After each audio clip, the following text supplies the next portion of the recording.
Good morning, can you hear me? Yes. Wow, what an amazing day in this dreadful morning as far as weather is concerned. But other than that, fabulous, fabulous day. Good morning, everyone. You know me. I am Ms. Ledo, and I'm here on behalf of Dr. Blanco, our principal, and Ms. Navarro, our assistant principal. It is with great pleasure that I welcome you all to today's presentation. I would like to extend a heartfelt gratitude to the Cátedra Vargas Llosa for once again promoting this amazing essay contest for our students. Your continued support has created opportunities that go far beyond the classroom. For those of you that are still too young to know about Mario Vargas Llosa, he is one of the most important writers of our time. He is known for telling powerful stories that connect the people's histories with the country's history and everyday life, helping readers understand the struggles and the society, the dreams, in a deeper way. In 2010, he won the Nobel Prize of Literature. That's one of the greatest honors in the world of writing, if not the greatest. His work continues to inspire everyone to think about freedom, justice, and the power of storytelling. Unfortunately, Mr. Vargas Llosa left us early this year, but he leaves behind an amazing legacy. Part of this legacy is this Cátedra Vargas Llosa, which has the objective of promoting literature and motivating young minds, such as yourselves, to read and to write. Last year's contest was an incredible success. Through the essays, our teachers gained a deeply personal insight into the students' personal stories.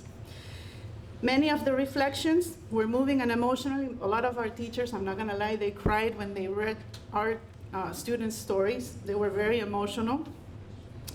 We're also thrilled to celebrate those voices today. Ana Rodrigues, who won the contest last year, she will serve as this year's ambassador. Last year's ambassador and the trailblazer for this project was David Padilla. You know him dearly, he just graduated. So thank you, David and his family, for initiating this endeavor in our school. So her story, Anna's story, inspires us all, and we know she will be an outstanding role model for her parents as we begin this new cycle of the competition. This year, the contest is especially meaningful because it's dedicated to the legacy of Mario Vargas Llosa, one of the most important writers of our time. Once again, thank you to the Cátedra Vargas Llosa, to Meta Miami, to the Miami Biennale, El Libro, and Argos Capital Group, and the Miami History Museum for supporting and sponsoring this amazing contest, for making this possible, and thank you to our teachers and students for embracing this opportunity wholeheartedly. We look forward to another year of inspiring stories, meaningful connections, and shared successes.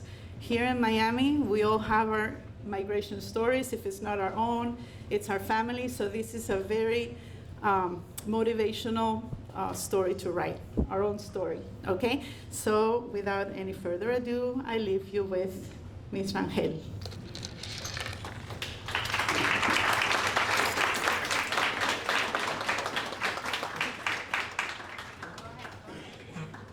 Good morning. My name is Beatrice Rangel, and I represent the Vargas Llosa Cátedra, which is the founding institution for my Miami Migration Story Contest. The contest, I am very grateful to all of you for being here, because you are the heart and soul of this effort initiated by Mario Vargas Llosa himself when he visited Miami in 2019 and decided, I want to entice the young brains of Miami to write the story of this city, because this city is one of the most important crucibles of the 21st century in terms of promoting multiculturalism and creating opportunities for most people in our hemisphere. So that's how the contest started. The contest, therefore, is an invitation from Mario Vargas Llosa to you, to all of you, to create stories that bring to life the multicultural nature of Miami and the incredible journey that most families in Miami have undertaken in order to come here and select this place as their home.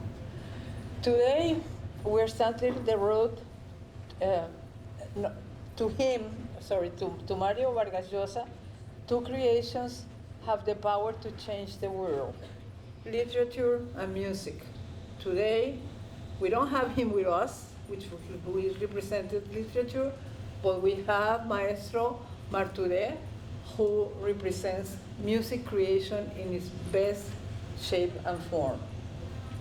Today, we're starting the road to create literature and perhaps to bring to Miami, through one of you, the Nobel Literature Award.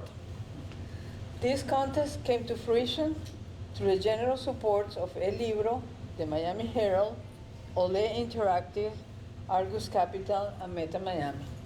Please read the contest rules that we have provided to you. They are in the leaflet, and I really want you to think when you read the rules that through this essay you could create something that goes beyond you, because what you are creating is the history or the story of a city that is bound to make history in the United States. I will now give the floor to Ana Rodrigues, who was the winner of the last year's contest for the essay. She wrote a magnificent essay called Mosaic of Memories, My Journey with Saudade. Ana will introduce Maestro Marturet. Thank you again. Welcome, Ana.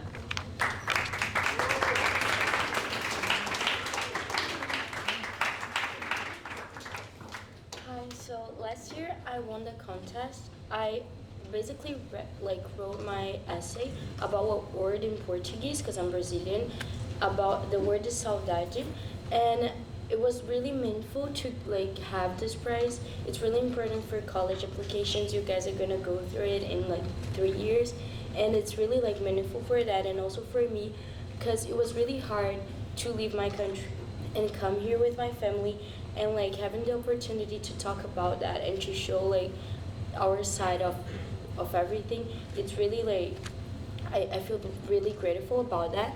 And then today we have here with us Maestro Eduardo Marturet. That's how you say it? Yeah. And he is gonna be as we don't have anymore the sponsor of it, because he died last year or this year. He's gonna be the new sponsor, and it's gonna be the person who is gonna represent the contest. Sorry, it's great. Yeah, the inspiration.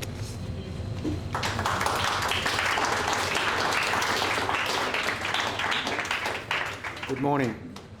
Thank you. It's a great pleasure to be here, and a great honor. And this is something rather unusual for me, because normally I don't speak about this part of my life. But I'm motivated because I can see the energy.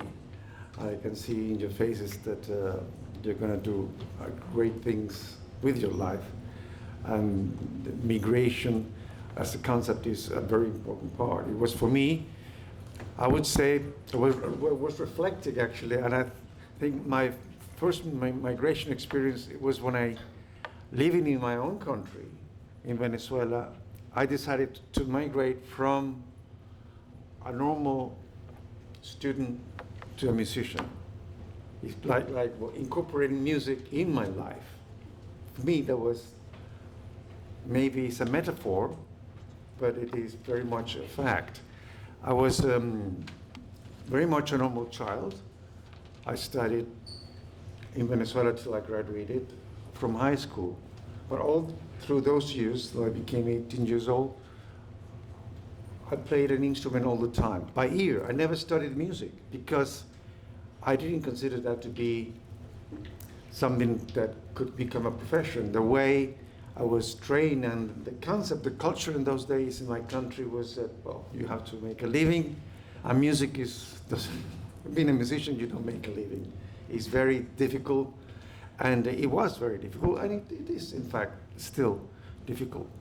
So when I graduated from high school, I graduated in science at 18 years old. I come from very much entrepreneur family, bankers, economists, lawyers, and I was, of course, expected to be one of those two. So I tell my father, Dad, look, I don't want to go into university yet because I don't know if I'm going to be studying economy or whatever, economic business. Give me a break for 1 year. What year? Yes, let me go to Cambridge in England so I can polish my English. And then I think I'll decide. Well, I went to Cambridge, to England, and I wasn't there even 1 month. When suddenly I go to a concert of Buffy St. Mary. She was a very famous pop singer like Michael Jackson now or something.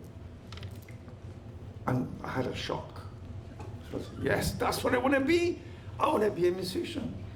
Of course, there was no internet, there was no cell phones, so I communicated with my parents through normal posts. And when the letter arrived, like a month later in Caracas, in Venezuela, that I want to become a musician, was a total disaster for my family.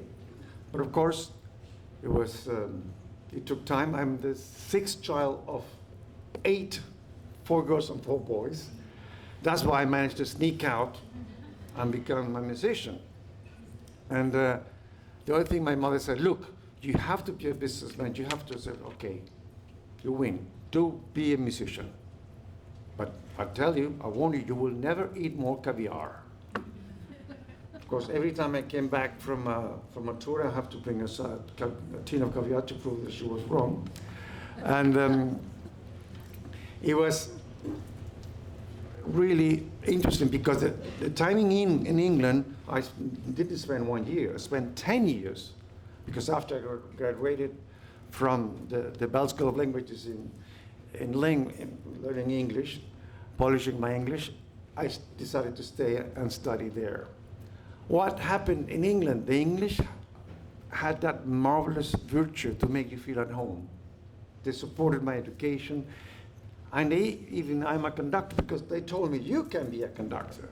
Go ahead and do. I played the piano, I played the clarinet, Julian. I never told you.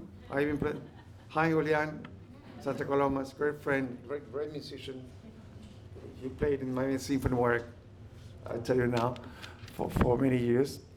And I played many instruments, but I eventually became what I do now. I even compose, I still compose, but I became a conductor. So I go back home to Venezuela 10 years after, and I start a career that takes me all over. And that all over implied, again, complications. Because when you travel so much, you're not anywhere. In fact, I was in the Teresa Carreño Theater where Beatrice Rangel was CEO. We worked together there. I was doing many things in my country, but again, I had to travel. I married in 1995, and after a little while of traveling, my wife tells me, listen, we live in a suitcase. We cannot go on living in a suitcase. We have to settle down somewhere. And it so happened that in Miami, the founder of Miami Symphony Orchestra, Manolo Ochoa, was a little bit old and not feeling physically very well, and he asked me to stay. Miami for me was very much a vacation spot. I've lived here fantastic times, but only brief time to come, go to the beach, spend 2 or 3 weeks at the most.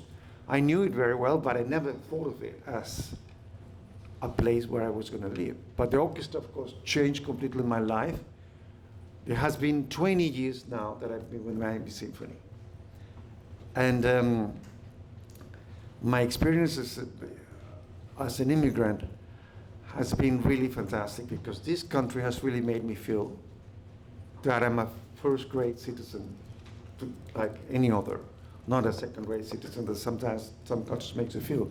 I always felt great, really fantastic here. And Miami, in a very special way, I don't think I could live any other place in the States but Miami, because I think Miami is the closest city to the United States.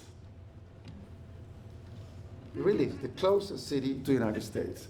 It's not yet the United States. Why? Because the combination of different languages, the combination of different nationalities makes it so unique that I love it. It's so special and makes you really feel very, very comfortable. I wouldn't change it for anything. In fact, I've had recently in my career, I've been conducting now for 52 years. I don't tell you my age though.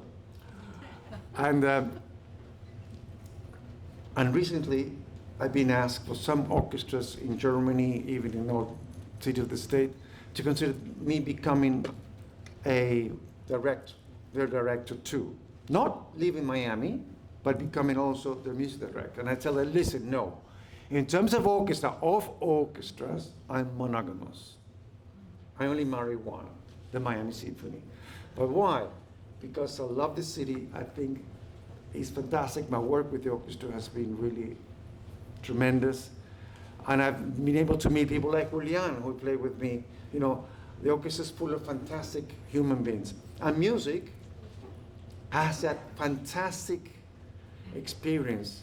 We vibrate in a different frequency.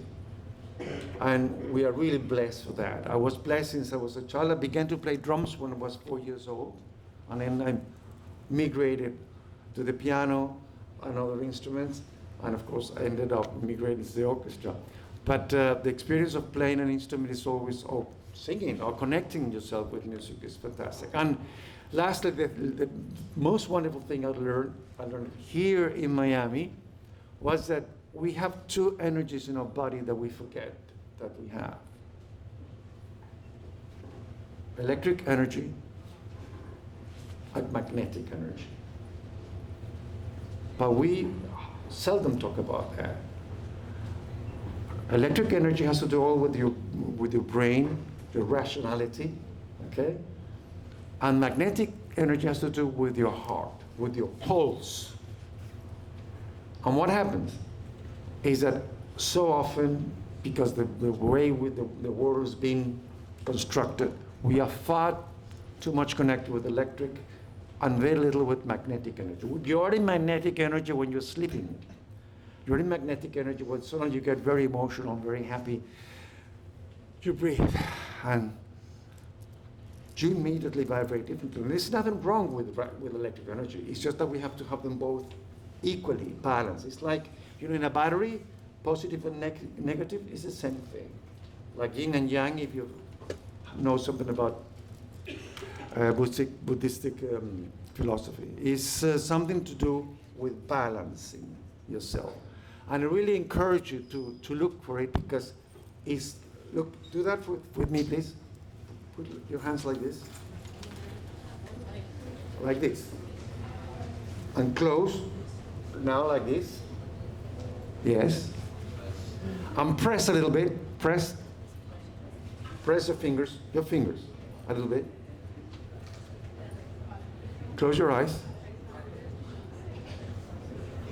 And you will immediately feel energy coming through your hands to your chest. When you feel that, you are connected to magnetic energy. Okay?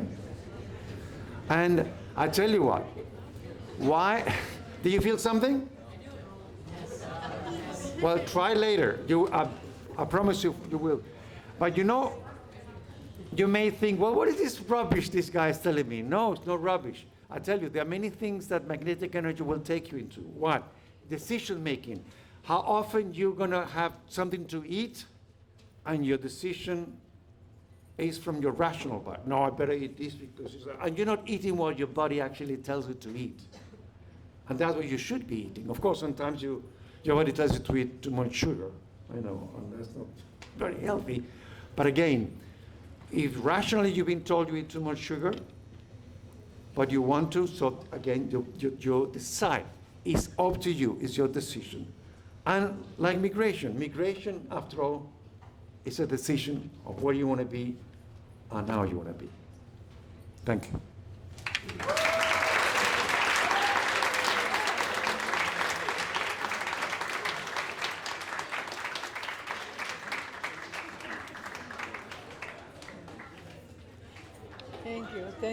Thank you, Maestro Marturet. If anybody of you would like to pose questions to Maestro Marturet about what he said and what he didn't say. Any questions? There. What instrument do you play? Most I play the piano and the drums too. I have a concert, in fact, on the 1st of February at the Arts Center, where I'm going to be playing a piece I wrote, but I will be playing in the orchestra. You know the marimba? Yeah. I will be playing the marimba. Why? Because we're celebrating my 20th year as conductor of Miami Symphony, and at that moment I'm going to be part of the orchestra.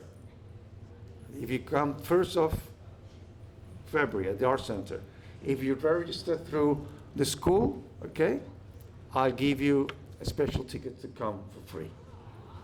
Okay?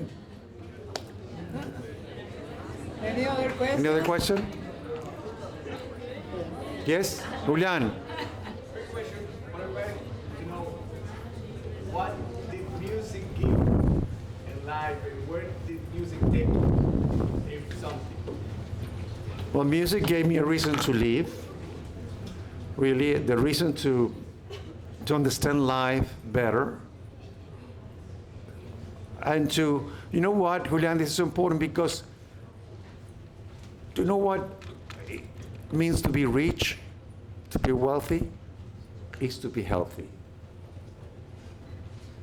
Really. But to be healthy, you have to be happy. If you're not happy, you're not healthy. So he gave me that. And my parents, and I tell you because you will become parents eventually, did something really fantastic with me. They made me feel like a normal child. My childhood was so happy because I was a normal kid. And that made me I'm not normal when I'm conducting on the stage. You know, Julian, we all go crazy, right? We're like, ah. But I learned also to leave the crazy conductor on the stage. I'm not here the crazy conductor. I'm the friend of Beatrice and you guys. Thank you.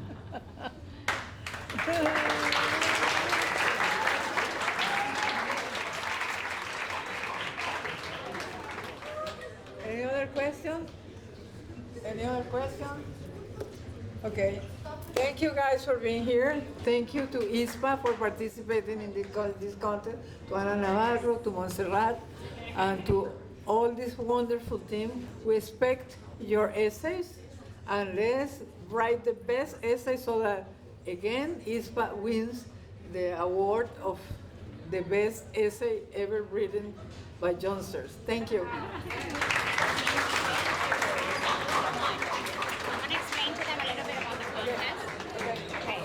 So, ladies and gentlemen, just so you know, this is a contest that's going to be run through your RISE teachers, right? They're going to be the ones that are going to be overseeing. Not every one of you may have a story. Maybe a person in your family has a story, and that's okay. You can tell that story. You may not be an immigrant yourself, but we are all immigrants in some way or another. So that story is acceptable as well, okay? And again, it's an extremely generous competition. Last year, the school actually received a check for $3,000 because we were the first place winner with Anna's essay. So it does a lot, not only for you, personally, that you go back and you interview your family, you learn your own story, your teachers get to learn a little bit about you, the administration got to read it, Ms. Ledo was reading the stories as well. They will be judged by the panel that you have there in your pamphlet, and then it's a really nice presentation at the Miami Museum where it's televised and everything. So it's a very special contest. And again, we're very grateful to host it once again here at ISPA and to partner up with the Cátedra Vargas Llosa. And we're looking forward to another successful competition. Anybody have any questions about the actual competition that we can answer? We can help answer. No? And your teachers are aware. They are actually going to be facilitating, and they get recognition from the contest as well. So it's a win-win for everybody. You may write your essay in English and It has to be in English, no?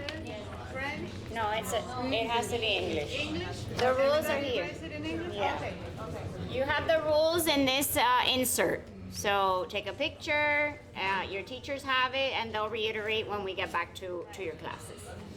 All right? I think that concludes our ceremony. Thank you very much.